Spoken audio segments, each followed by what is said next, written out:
we go. Looney says, good morning. Welcome to a brand new week of fresh ideas and insight, and more will be revealed. And I do hope and pray that I discuss ideas that are of interest and helpful. And I do ask for that kind of guidance.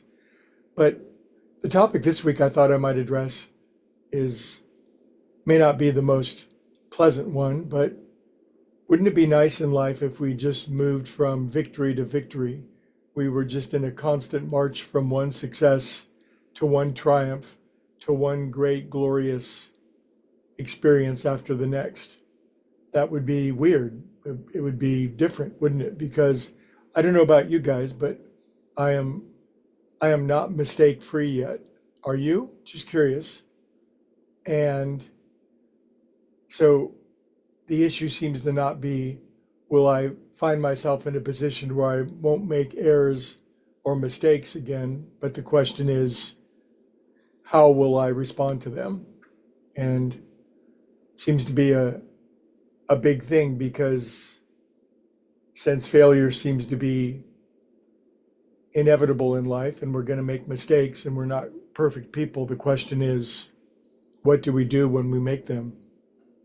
One of my most favorite lines that I've ever heard, that I do try to remember from time to time, is that failure is the opportunity to begin again more intelligently. Failure is the opportunity to begin again more intelligently. It's such a beautiful, common sense, logical, intelligent idea. And yet, I don't know about you guys, but when I make a mistake, oftentimes there's almost like a mistake hangover, or the impression or the repercussion mentally, emotionally, of messing something up.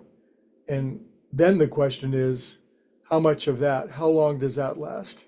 I just had a big example of it, and I always think it's best to teach from experience, but I'm building my little YouTube studio, and you'll notice I'm still where I'm at because I ordered the all-important chair online, and I got it yesterday, and I spent about 2 hours building it, and I hated it. It was just exactly wrong.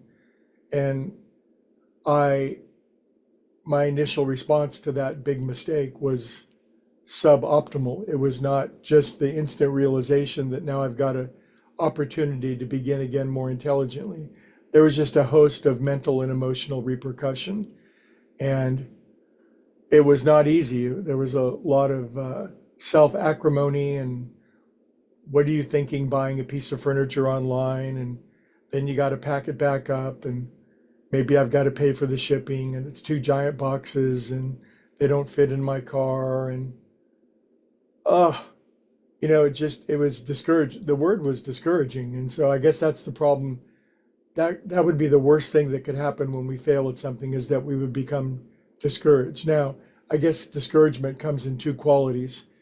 Discouragement of the magnitude that just makes you quit and give up, and then discouragement that stings, and yet from it you rebound. It's like pulling back on an arrow in order to shoot it forward. So today I'm in a bit of buying the wrong chair hangover kind of feeling, and still angry at myself for doing that, and the time that I wasted, and I just don't have time to waste time. And then there's all the other things I was going to do yesterday, and boy, it's just the ice picking mind. But failure is the opportunity to begin again more intelligently. I did pray great good comes from this. And it also makes me remember that the problem is not the chair. The problem is my mind. Anytime an incidental, something external bothers me that much, usually sooner or later I'll remember it's not about the external thing, it's about the quality of my consciousness. And the problem is not really the chair. It's something's gone haywire inside of my head. And then the answer to that is always prayer and meditation and seeking the healing of my mind. And then the problem always resolves, and always resolves in some better way. But anyway, This week we're going to think about mistakes and have you ever made a mistake, and how we seem to use mistakes as human beings to guide us toward what it is we're really here to do. And I don't know anybody who's led a mistake-free life. So we will move forward, march forward, and Looney says, go out there and mix it up. We'll see you guys tomorrow.